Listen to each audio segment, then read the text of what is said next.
শুধু তাদের হাতেই থাকবে। আজকে পানিহাটি উৎসবের এই চতুর্থ বর্ষের চতুর্থ দিন, এতগুলো দিন এই সাংস্কৃতিক মঞ্চে এত অনুষ্ঠান হয়েছে, তার মধ্যে আমি ব্যক্তিগতভাবে বলতে পারি আজকের সন্ধ্যা সত্যিই অভিনব। আমরা বরণ করে নিই।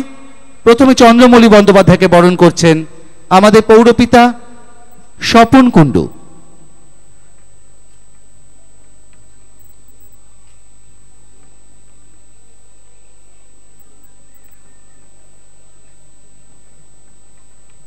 তমালি ঘোষকে বরণ করে নিচ্ছেন কেশব মিত্র।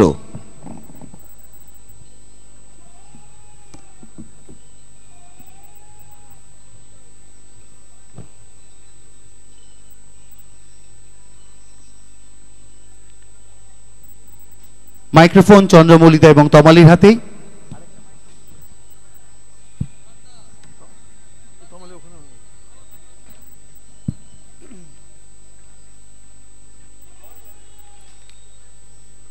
হে বাক্য,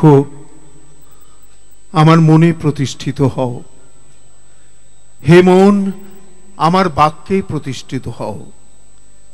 হে সপ্রকাশ ব্রহ্ম, আমার নিকট প্রকাশিত হও।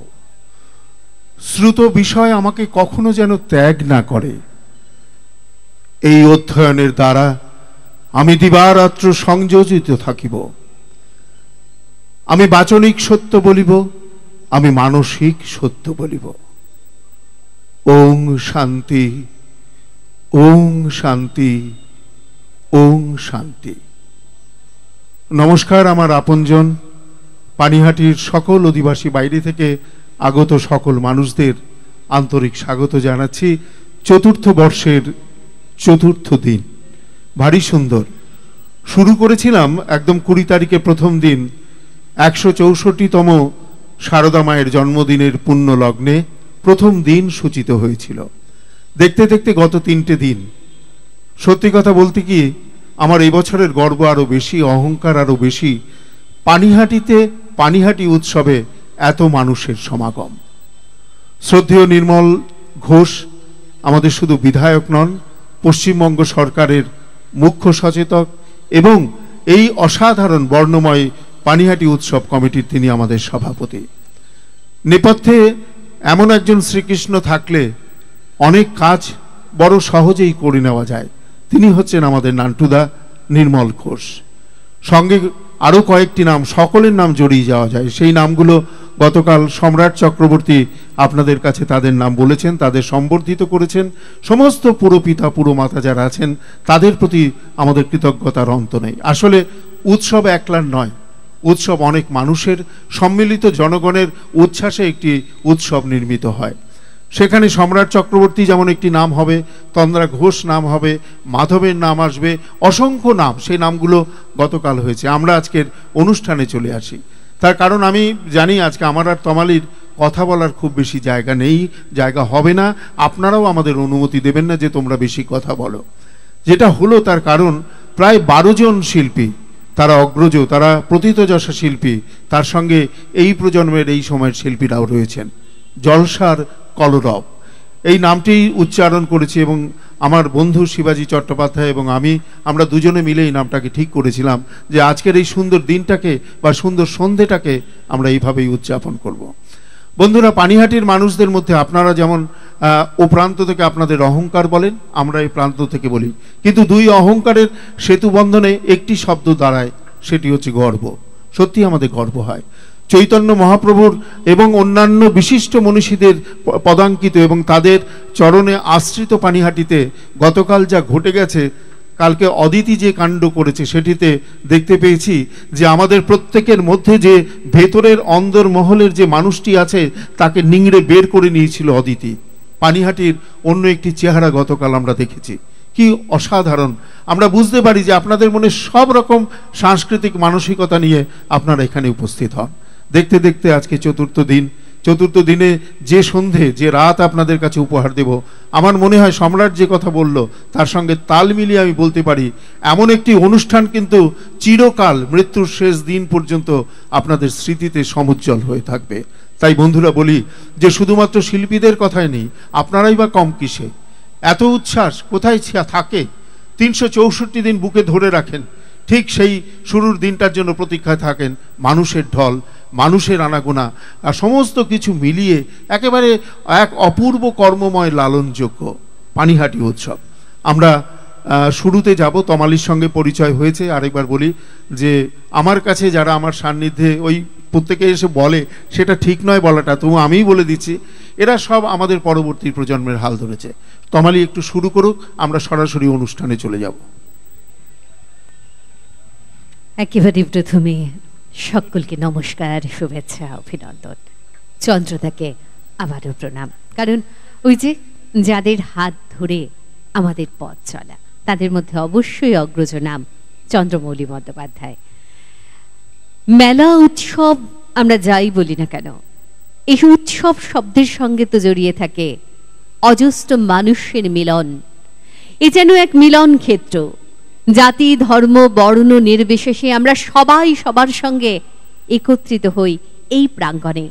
আর সেই পানিহাটি উৎসব যখনই মনে পড়ে প্রথম বছরের কথা, তখনই মনে হয়েছিল যে প্রথম বছর যদি ওই রকম জনসমাগম হয়, তাহলে চতুর্থ বর্ষে এবং চতুর্থ দিনে যে কি হবে সেটা আর বলার অপেক্ষা রাখে না।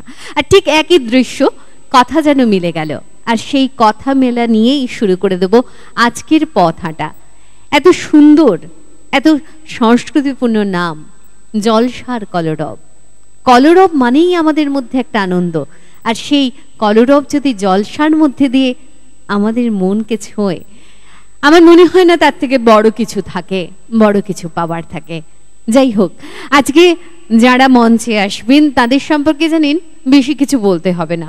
বলতে গেলে একটি কথা মনে হবে, আপনাদের সব কিছু জানা জানা যেমন আমাদের, তেমনি আপনাদেরও। তবুও প্রিয় মানুষ, কাছের মানুষদের সম্পর্কে তো বলতে ইচ্ছেই করে। আমরা একেবারে মূল পর্বে পা রাখা শুরু করি। আজকে জলসার কলরবে যাব এমন এক কি বলি উপহারের মধ্যে দিয়ে। আমাদের এই বাচিক শব্দের সঙ্গে কিন্তু অনেক কিছু জড়িয়ে থাকে। কবিতা, আমরা এই কথা বলছি মানে সেতু তৈরি করছি আপনার সঙ্গে, আমার সঙ্গে, শিল্পীদের সঙ্গে। শিল্পী আর শ্রোতার যে মিলন, সেই সেতু বন্ধনের দায়িত্ব থাকে অনেক সময় আমাদের উপর। আর সেমনিভাবেই আমাদের এই বাচিক ঘরানার অজস্র দিক, অজস্র দিকের মধ্যে অবশ্যই অন্যতম দিক হচ্ছে শ্রুতি নাটক। আমরা শ্রুতি নাটকের মধ্যে দিয়ে আজকের পথ চলা শুরু করব। আর যাঁরা আজকের এই মঞ্চকে সমৃদ্ধ করবেন, তাদের সম্পর্কেও বলতে গেলে আপনারা বলবেন আমরা সব কিছু জানি, তবু যে বলতে ইচ্ছে করে। অত্যন্ত গুণী, ভীষণ একজন গুণী শিল্পী, এইসব বলার আর অপেক্ষা রাখে না। শুধুমাত্র এটা বলতে পারি যে বড় মনের শিল্পী হলে তবে বোধহয় অনেক দূর পৌঁছানো যায়। সেই রকম জায়গা থেকেই আমাদের অনেক অগ্রজ, অনেক কিছুর সৃষ্টিকর্তা। এবং আমাদের সেই যখন অন্যান্য চ্যানেলগুলো ছিল না, শুধুমাত্র একটি চ্যানেল কলকাতা দূরদর্শন, সেই দূরদর্শনের বহু দিন ধরে যিনি পুঙ্খানুপুঙ্খভাবে অনুষ্ঠানের মাত্রাকে অন্য জায়গায় পৌঁছে দিয়েছেন। এবং এই মুহূর্তেও আমরা যদি কথায় কথায় অনুষ্ঠানটাকে একটু দেখি, সব কিছুই কিন্তু তাঁর সেই সৃজনশীলতার পরিচয়। সব কিছু নিয়ে মঞ্চে অরুময় বন্দ্যোপাধ্যায় এবং স্বাতী বন্দ্যোপাধ্যায় তাদের শ্রুতি নাটকের ডালি নিয়ে। একটু করতালি চেয়ে নিই। এই করতালিটার বড্ড বেশি কাঙাল আমরা, জানেন। করতালির আওয়াজটা এসে পৌঁছলেই যেন মনে হয় যেটা সাজিয়ে গুছিয়ে এনেছি সেটা আরো বেশি করে আপনাদের কাছে পৌঁছে দিই। প্লিজ সকলে মিলে একবার। হ্যাঁ, আর এই করতালি ধ্বনির মধ্যে দিয়েই আমাদের অত্যন্ত প্রিয় অরুময় বন্দ্যোপাধ্যায় এবং স্বাতী বন্দ্যোপাধ্যায়। সেই যে একটু আগেই বললাম, কোনো কিছু বলতে হবে না, তাদের সেই উপহারই আপনাদের মনকে ছুঁয়ে যাবে। এবং আমি যে কথা দিলাম, সেই কথাটা ফিরে এসে যখন আপনাদের বলবো, আপনারা সেই ওই যে দুটো হাত জড়ো করে একটা বিশাল বড় করতালি পৌঁছে দেবেন। আমাদের সম্মান, শ্রদ্ধা শিল্পী অরুময় বন্দ্যোপাধ্যায় এবং শিল্পী স্বাতী বন্দ্যোপাধ্যায়, পানিহাটি উৎসবের পক্ষ থেকে সম্মান জ্ঞাপন।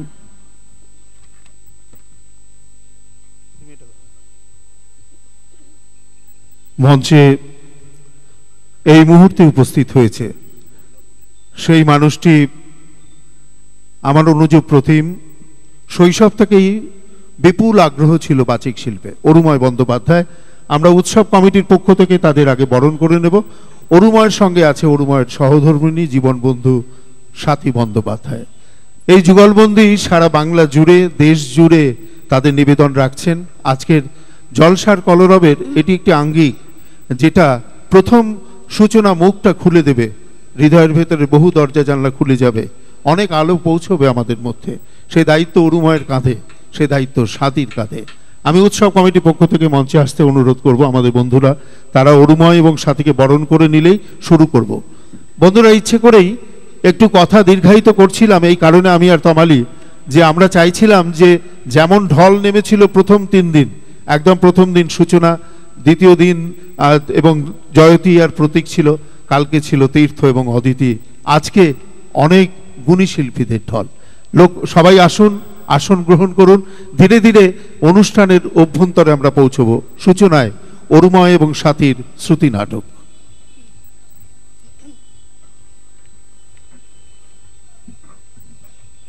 নমস্কার, শুভ সন্ধ্যা।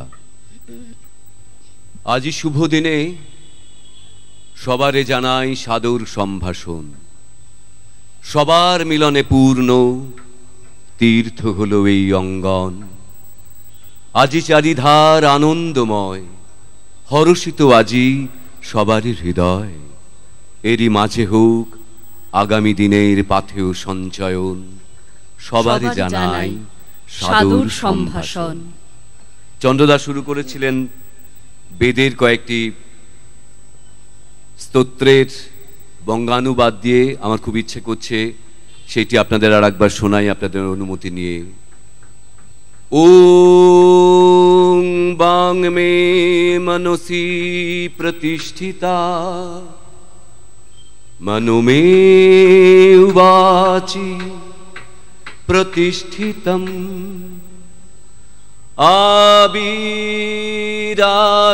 আবিরাবির্ময়োধি বেদস্য মা আণিস্থা, শ্রুতং মে মা প্রভাসি, অনেনাধীতেন হরত্রন সংদধামি, ঋতং বদিষ্যামি, সত্যং বদিষ্যামি। ওম শান্তি শান্তি শান্তি। সুজলা সুফলা শস্য শ্যামলা আমাদের এই বাংলা। এই বাংলা আজ বিশ্বের দরবারে একটি বিশেষ নাম, বিশ্ব বাংলা।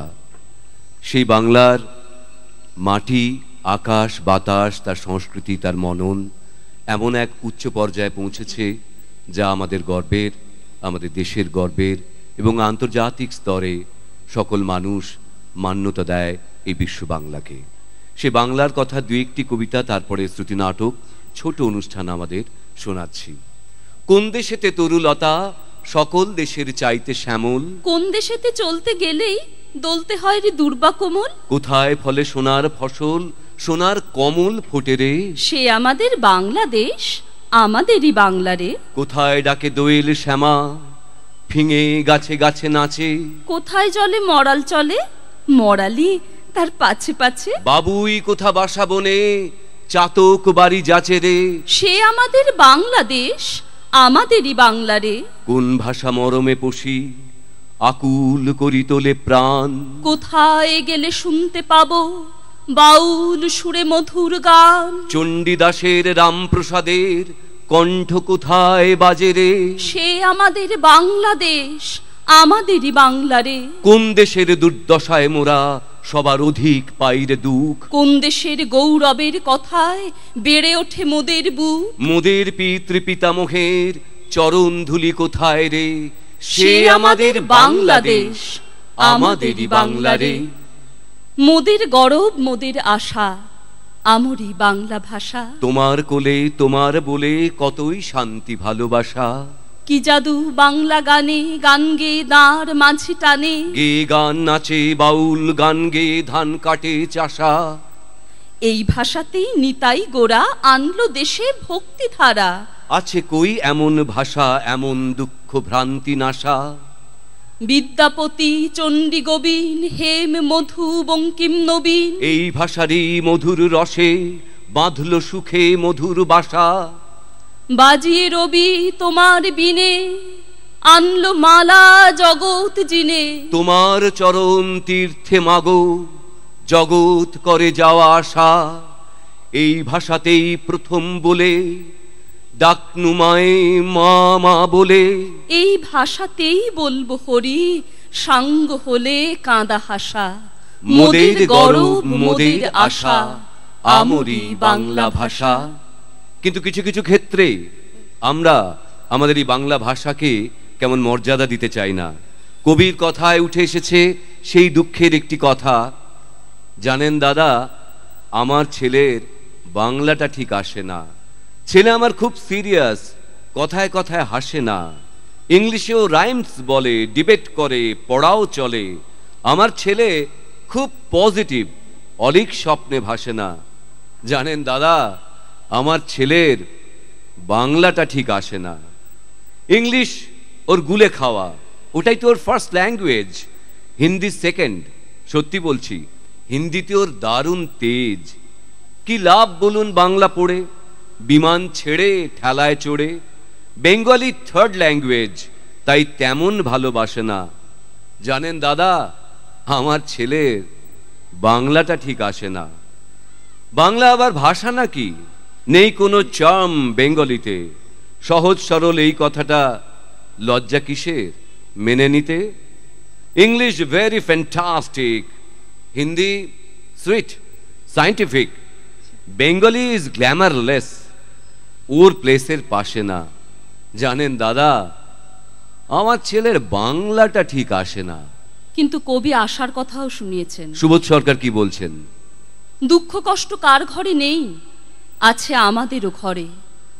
আশায় আশায় তবু আমাদের বুক ধক ধক করে। বাংলা ভাষায় ঝড় উঠেছিল, উঠেছে আবার ঝড়। এই জনপদে এই মাটিতে তোমার আমার ঘর। কাকদ্বীপ থেকে কোচবিহারের পথে পথে ভাই বোন, মণি মণি বলে কে যেন ডাকছে। ছুটে যায় কাঞ্চন। সোনার ছেলেরা কেন ভিন দেশে সোনা খোঁজ করে ফেরে? আমরা কি তবে হারার আগেই বসে আছি সব হেরে? হতেই পারে না। লক্ষ লক্ষ হাতের ওপরে হাত, সব বাঙালিরা বাংলা বললে ঘটে যাবে বাজিমাত। বিশ্ব বাংলার কথা আর একবার বলবো কাজী নজরুলের লেখায়। নমো নমো নমো বাংলাদেশ মম, চির মনোরম চিরমধুর। বুকে নিরবধি বহে শত নদী, চরণে জলধি বাজে নূপুর। শিয়রে গিরিরাজ হিমালয় প্রহরী, আশিস মেঘবাড়ি সদা তার উপরে ঝুরি। যেন উমার চেয়ে এ আদরিনী মেয়ে, ওরে আকাশ ছেয়ে মেঘ চিকুর। গ্রীষ্মে নাচে বামা, কাল বসেখি ঝড়ে, সহসা বর্ষাতে কাঁদিয়া ভেঙে পড়ে। শরতে হেসে চলে শেফালিকা তলে, গাহিয়া আগমনী গীতিবিধুর। হরিত অঞ্চল হেমন্তে দুলায়, ফিরে সে মাঠে মাঠে শিশির ভেজা পায়ে। শীতের অলস বেলা পাতা ঝরার খেলা, ফাগুন পরে সাজ ফুলবধূর। এই দেশের মাটি জল ফুলে ফলে, যে রস যে সুধা নাহি ভূমণ্ডলে। এই মায়ের বুকে হেসে খেলে সুখে, ঘুমাবো এই বুকে স্বপ্নাতুর। নমো নমো নমো বাংলাদেশ মম, চির মনোরম চিরমধুর। চলুন আমরা বাংলাকে এগিয়ে নিয়ে যাই। এবারে আমরা শ্রুতি নাটকে ছোট্ট একটি নাটিকা আপনাদের শোনাবো। আমাদের সঙ্গে মিউজিক নেই, আপনারা যদি দয়া করে সংলাপগুলো শোনেন বোধহয় আপনাদের ভালো লাগবে। বৈদ্যনাথ মুখোপাধ্যায় লিখেছেন দাঁতের লড়াই। শীতকাল এলেই একটু ঠান্ডা গরমে দাঁত যাদের ব্যথা করে তারা জানেন কি কাণ্ড। তো সেই রকম দাঁতের লড়াই বউ আর বরের। আমি অনুরোধ করব যদি সংলাপগুলো শোনেন বোধহয় ভালো লাগবে। নবু, নবু, ওই শুনুন, নাম ধরে ডাকছে। এই নবু, কথা কানে যাচ্ছে না নাকি? একে আমি স্বামী, তাই বয়সে বড় গুরুজন, একটু কোরকে না দিলে। আরে কি হলোটা কি? চুপ চুপ। এই এই ধমকাচ্ছ কাকে গো? এই যে কাজের মেয়েটাকে। ও মা, মিছে মিছে ধমকাচ্ছ কেন মেয়েটাকে? ও তো কিছু করেনি। করেনি তাতেই এই ওকে বুঝিয়ে দিলুম, ফের নাম ধরে ডাকলে। এই তুমি আমার ওপর ধমক প্র্যাকটিস করছো? Net practice. দাঁতের ব্যথা তো কথা বেলাইন হয়ে যাচ্ছে। বললাম খানিকটা বাবলা গাছের ছাল সেদ্ধ করে দাও। বাবলা গাছের নিচে গিয়ে বসে থাকলেই তো হয়। তাই তো আছি। তার মানে একটু কুলকুচি করে দেখতাম। নিকুচি করেছে তোমার বিনি পয়সার চিকিৎসার। চোয়াল থেকে ব্রহ্মতালু পর্যন্ত আমার ঝনঝন করে উঠলো। আহা, তাহলে একটু দুধ খাও গরম গরম, ব্যথাটা নরম পড়বে। তার আগেই আমার দাঁতটা পড়ে যাবে। দেখি তো কোন দাঁতটা। হ্যাঁ করো, হ্যাঁ করো। আমি তো তোমার দাঁতে হাত দিইনি। আমার পায়ের উপরে তুমি দাঁড়িয়েছো। ও সরি। সরো পাটা গেল দেখছি। বেশি বেশি করো না তো নবু। কি ব্যথা! বলছি তো গরম দুধ খাও। দেখো কি ব্যথা দাঁতে নয় পায়ে, এমন তুমি মারিয়ে দিলে। ও ব্যথা থাকবে না নবু, দাঁতের ব্যথায় চাপা পড়ে যাবে। দুধ আনি নবু। নরমে গরমে কতদিন বলেছি নবু নবু করে ডাকবে না, দুধু খাও বলে তুমি চেল্লাবে না কেন? কি হয়েছে তাতে শুনি? পাড়া প্রতিবেশী শুনতে পারবে, কি ভাববে? কি ভাববে? ভাববেটা কি? নবুকে কোলের পরে চিৎ করে ফেলে বউ ঝিনুক বাটিতে দুধ খাওয়াচ্ছে। আমাকে আর পাড়া প্রতিবেশী দেখিও না, সব বাইকে চেনা আছে। এই দেখো। কি দেখবো? তোমার বন্ধু পাশের বাড়ির অশ্বিনী বাবুর বুড়ো বয়সের হস্তিনী বউ। শুনতে পাবে। পাক, আমি কেয়ার করি না। ও যদি হস্তিনী তাহলে তুমি সিংহিনী। পড়তে এমন বউয়ের পাল্লায়। অশ্বিনী বাবুর ওয়াইফ MA পাস, জানো, চাকরি করেন। অমনি নলা চুকচুক করে উঠলো তো। চাকরি করা মেয়ে বিয়ে করলেই তো পারতে, তাহলে আর গরম দুধের বাটি এনে ধরতো না মুখে। ও তা কি করতো? ফাইল দেখে দাও, ছুটির দরখাস্ত লিখে দাও, ব্ল্যাক বোর্ডের মতন পিঠখানাকে চুলকে দাও। এই ওনার কি চুলকুনি আছে নাকি গো? রোজগারের গরম বুঝলে, ঘামে অনেক বেশি, ঘামতেই পিঠ বিড় করে ওঠে। অমনি ডাক পড়ে স্বামীটির, খচর খচর করে হস্তিনীর পিঠ চুলকে দেয়। দেখবে, লক্ষ্য করবে, প্রায়ই শুনতে পাবে। কি গো? এই আরেকটু উপরে, জোরে জোরে, মাঝখানটায় আর একটু নিচে। শুনলে ভাববে পিঠ চুলকুচ্ছে না, দেয়ালে ছবি টাঙাচ্ছে। পিঠে হাত না পেলে কি করবে? ওই একটাই হলো ভগবানের ম্যানুফ্যাকচারিং ডিফেক্ট। দেখো, পিঠের দিকে একটা ছোট্ট হাত থাকা উচিত ছিল, মিনি সাইজ। আমাদের বাপু তাল পাতার পাখার বাঁট আছে, স্কেল আছে, খাটের ছড় আছে, কিছু নেই তো দরজার পাল্লায় পিঠ ঘষে নেব। আর হস্তিনীর অশ্বিনী বাবু আছে। দেখো, মাসে মাসে 10,000 টাকা আনে, টাকা দেয়, বউটা লাতিও খায়। ওই আনন্দেই থাকো। কেন? টাকার বেলা হিজি জুজুজ। তার মানে? অশ্বিনী বাবুকে জিজ্ঞেস করে দেখো, 1 মাসও টাকা দেয়নি। চাইতে গেলেই হস্তিনী বলে, স্ত্রী ধনের নজর দিও না গুরু। আপন হাজবেন্ডকে গুরু বলে? পতি পরম গুরু। তবু অশ্বিনী বাবু ওয়াইফকে সহ্য করছে। আমি হলে এই আশ পালন করো না তো নবু। তুমি হলে কি করতে? তুমি হলে? বউকে আমি ঢিট করতাম, দাঁত খুলে নিত তোমার। অশ্বিনী বাবুর বউকে ঢিট করবে? এত সোজা? বলে সাইজ খানা দেখেছো? তা ঠিক আছে, অশ্বিনী বাবু বের পায় না জাপতে ধরতে গেলে। একবারে হয় না, 2টো ট্রিপ দিতে হয়, বুঝলে তো। বুড়ো বয়সের বিয়ে তো, নিজেই পিড়ি জোগাড় করে রঙিন কাগজ সেটে টেটে রেখেছিল। দাদা জামাই বাবুরা পিড়ি ধরতেও এগোয়নি, যদি পাত্রীর ভারে হাতের জয়েন্ট খুলে যায়। জানো তো, এক জামাই বাবু নাকি বলেছিল, রিস্ক নিয়ে দরকার কি, ওটাও ডেকোরেটরদের কন্ট্রাক্ট দিয়ে দাও, পিড়ির নিচে বাঁশ টাস দিয়ে হেইও করে 7 পাক ঘুরিয়ে দেবে। আমি একটু শোবো। তা অমন বউ যদি তোমার কাঁধে চড়তো কি করতে? দেখতেই তো পাচ্ছ, শুয়ে পড়তুম। ওমা, ঢিট করবে বললে না? হ্যাঁ, তাও পারতুম। সে কি বধূ হত্যা? হত্যা হবার আগেই কি করতে তুমি? আমি পালিয়ে যেতুম। জানো তো, অশ্বিনী বাবুটা না তোমাদের 1 নম্বরের মেনিমুখ। তবুও তার ওয়াইফ কোনোদিন তার নাম ধরে ডাকেনি তোমার মতো। নাম ধরে ডাকে না? না, আমি শুনিনি। তুমি সব্বারকার সামনে এমন নবু নবু করে চিৎকার করো, শুনে শুনে আমাদের ছেলেটা কোনোদিন বাবা বলে আমায় ডাকলো না। এই বাজে বকো না তো। আমি অফিস থেকে ফিরে নিজে শুনেছি সে কথা। আমা কি কি কি শুনেছো তুমি? আমি অফিস থেকে ফিরেছি, তোমার গুণধর পুত্র বলছে, মা ওই তোমার নবু এলো। ও বেশি বয়সের সন্তান, একটু আদুরে হয় গো। হ্যাঁ, আদরের ঠেলায় আমার তো প্রাণ ওষ্ঠাগত। যখনই একটু বেরোবো অমনি বংশধরটিকে তুমি আমার কাঁকালে ফিট করে দাও। কেন, তাতে কি হয়েছে? লোকে ছেলে কোলে নিয়ে বেরোয় না নাকি? তাই বলে এত বড় মানুষটার এই পুঁচকে ছেলে কলা গাছে তেউরিটি? একদিন তো একজন বলেই ফেললো, কি নবু বাবু কোলে কে, নাতি নাকি? তুমি অমনি হাঁদা গঙ্গারামের মতো হাঁ করে চেয়ে রইলে তো। তা কি করব? কেন বলতে পারলে না? বলতে পারলে না?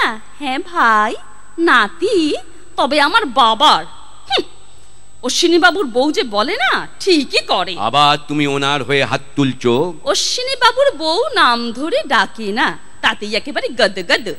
আর আমাদের বাড়িতে এই ঘরে এসে হস্তিনী কি বলে গেছে জানো? কি বলেছে?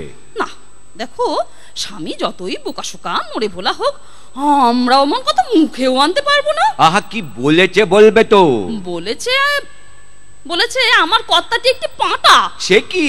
দেখো, আগে গাধা পর্যন্ত শুনেছি, এমন কিছু না, চালু হয়ে গেছে, সবাই বলতে পারে, তাই বলে পাঁটা। Vulgar vulgar.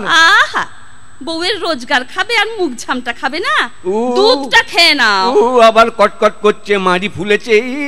উরে বাবা রে, না না, এখন আবার একটু কম লাগছে। এই, এটা কি বন্যার জল নাকি? হ্যাঁ, এই বাচ্চা বাচ্চা বাচ্চা, এই কমছে কমছে কমছে। দেখো, ঘুম থেকে উঠলেই ব্যথা, এই ব্যথা আধ ঘন্টা চলবে। তা আধ ঘন্টা পরে ঘুম থেকে উঠলেই তো হয় না। আর পারা যাচ্ছে না, আজ তোমাকে ডাক্তার বাবুর কাছে নিয়ে যাবই। রোজ রোজ এই ঝঞ্ঝাটা আমার ভাল লাগে না। আমার দাঁতের ব্যথা তোমার ঝঞ্ঝাট, কি যাতনা বিষে বুঝবে কি শিশে। আর কাব্য করো না নবু, তোমার দাঁতে নেই, ওই দাঁতে সইবে না। বিয়ে হয়ে ইস্তক দাঁতের ব্যায়াম, এমন পলকা দাঁত নিয়ে বিয়ে করবার কি দরকার ছিল শুনি? এই দাঁতের সঙ্গে বিয়ের কি সম্পর্ক গো? বিবাহ কি চর্বণ নাকি? তা তোমার ডাক্তার কি বললে? বললেন নিয়ে আসুন, তুলে দিচ্ছি। আর একটা ঘুমের ওষুধ দিয়ে দিয়েছেন। ও, তা কখন খাবো? ও মা, তুমি খাবে না, আমি খাবো। দাঁতের ব্যথা হলো আমার, আর ডাক্তার ওষুধ দিল তোমাকে। ঠিকই করেছেন। আমি যে ঘুমোতে পারছি না বলেছিলে। বলেছি বই কি। তা বললেন যে দেখুন, দাঁতের ব্যথায় ঘুম এমনিতেই হয় না, মাঝখান থেকে আপনার ঘুমেরও 12টা বাজবে। ওষুধ দিয়ে দিচ্ছি, আপনি খেয়ে শুয়ে পড়বেন। পেশেন্ট যত ইচ্ছে ছটফট করুক, আপনি টেরও পাবেন না। Shellfish shellfish. এই কি ফিসফিস করছো গো? ওই ডেন্টিস্টের কাছে আমি যাচ্ছি নে। তা যাবে কেন? আমাকে জ্বলাবে না? তুমি সমব্যতির মানে জানো? আমার ব্যথা তোমারও ব্যথা। তা তোমার কি ইচ্ছে? তোমার দাঁত নড়েছে বলে আমারও একটা কাঁচা দাঁত নড়িয়ে দিতে হবে? আমার ব্যথায় তোমার ব্যথা পাওয়া উচিত। ও, তা আমার ঘুমে তোমার ঘুম আসা উচিত। এক খাটে দুই সমব্যথী, আদর্শ দম্পতি। দেখো, তোমারও একদিন দাঁত নড়বে এবং তোমারও দাঁত পড়বে। এই জন্যেই ডাক্তার বাবু বলেছিল। কি বলেছিল? বলেছিল দেখুন, স্বামী স্ত্রীর মধ্যে না দাঁত নিয়ে একটা ঠান্ডা লড়াই থাকবেই। স্বামী দাঁত তুলিয়ে নিয়ে গেলেন, দুদিন পরেই টেনে আনলেন স্ত্রীকে, কি না এর দাঁতও তুলে দিন ডাক্তার বাবু। যত সব বাজে কথা। মোটেই না, বুঝি না নাকি? হ্যাঁ, হিংসে। আমার দন্তপাটিতে ঘুলঘুলি হবে, গাল টসকে যাবে, আর তুমি কচি কচি মুখটা নিয়ে দাঁতের খেলা দেখিয়ে দাপিয়ে বেড়াবে।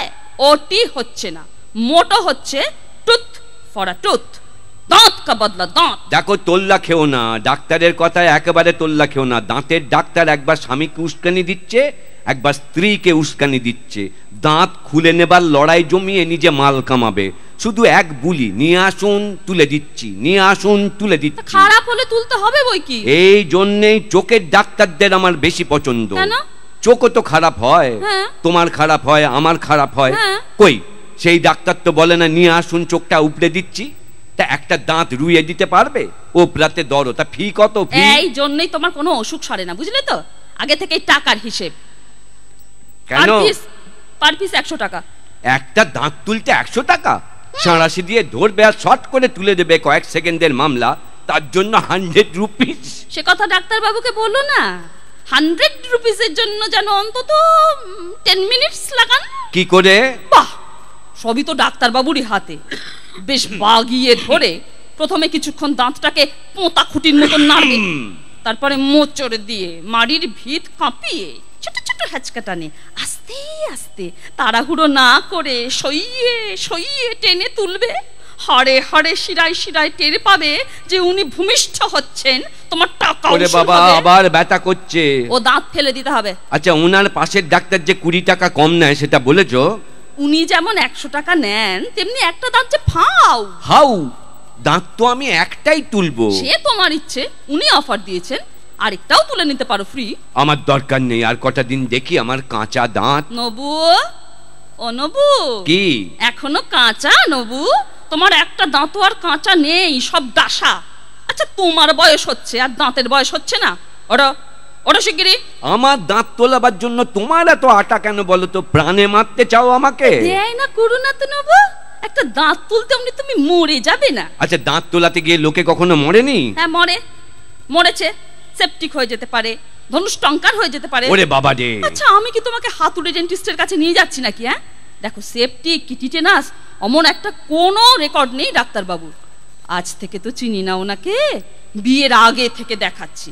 হ্যাঁ, বড় জোর কি হতে পারে, তুমি দাঁত তুললে রক্ত বন্ধ হলো না। আহা, তাতেও তো লোক মরে। হ্যাঁ, তাই বলে সেটাকে তো সেপটিক হয়ে বা ধনুষ্টঙ্কার হয়ে কেউ মরা বলবে না। রক্ত বন্ধ হচ্ছে না, এটা খুব সিম্পল কেস। মরলেও খুব অল্পের পথেই গেল। আচ্ছা, দাঁতের গর্তে তুলো ভরে দেবে না, মানে লবঙ্গের তেল ভিজিয়ে? হ্যাঁ হ্যাঁ, তুলো দেবে, তবে লবঙ্গের তেলটা দিতে পারবেন না। কেন? উনি নোটিশ আগে থেকেই টাঙিয়ে দিয়েছেন যে দাঁত নিজ দায়িত্বে তুলাইবেন, লবঙ্গের তেলের ডিউ স্লিপ পাইবেন। বললে না কেন আপনার ফিটাও ডিউ থাকবে? একটা বউ বলেছিল, জানো? বেশ করেছে। ডাক্তার বাবুকে না আমি কোনোদিন ডাকতে দেখিনি। হেসে বললেন, বেশ তো, ধরে দাঁত তুলিয়ে নিন আপনার কর্তার, আমি অপেক্ষা করব। ওনার মৃত্যুর পর ইন্স্যুরেন্সের টাকা পেলে দিয়ে যাবেন ফিটা। ও, তাহলে আমাকে গ্যারেন্টি দিয়ে মারবে? এই তুমি ওঠো তো, মরা এত সোজা? তাহলে একদিনে কবে আমি মরে যেতাম, পর পর তিনটে দাঁত। ও, তুমিও দাঁত তুলিয়েছো? আমাকে নিয়ে আর পারা যায় না, সত্যি আমি একটা পাঁটা। আমি কোনোদিন টের পাইনি তোমার 3টে দাঁত নেই। আমি কি বুঝতে পেরেছি চাই যে তোমার দুটো দাঁত বাঁধানো। ধরে ফেলেছো? কবে? ফুলসজ্জার দিনে। এই বলনি তো? অশ্বিনী বাবুর বউ হলেই বলতো যা বললে, নবুটা একটা পাঁটা। দেখো, এসব কথা তো বলতে নেই, বলো। আমরা জানি যে আমাদের দুজনেরই বেশ রগ হচ্ছে। তুমি আরেকটা তোলালে দুজনেরই 3 মানে সমান সমান। মানে 3 মানে ফুটবলের ট্রাই ব্রেকার, আর আমাদের হবে টুথ ব্রেকার। চলো চলো চলো। নমস্কার, আপনাদের সকলকে অনেক ধন্যবাদ। আপনারা শুনলেন সাংগঠনিক সম্পাদক সম্রাট, আমাদের প্রিয় নির্মলদা, তাদেরকেও আমাদের কৃতজ্ঞতা জানাচ্ছি আমাদের অনুষ্ঠানে অংশ নেওয়ার জন্য, আমন্ত্রণ করার জন্য। আর চন্দ্রদা, তমালি, তারা তো আমাদের সকলেরই খুব প্রিয়। এরপরের অনুষ্ঠান আপনারা নিশ্চয়ই উপভোগ করবেন। আপনাদের সকলকে আবার আমাদের প্রণাম।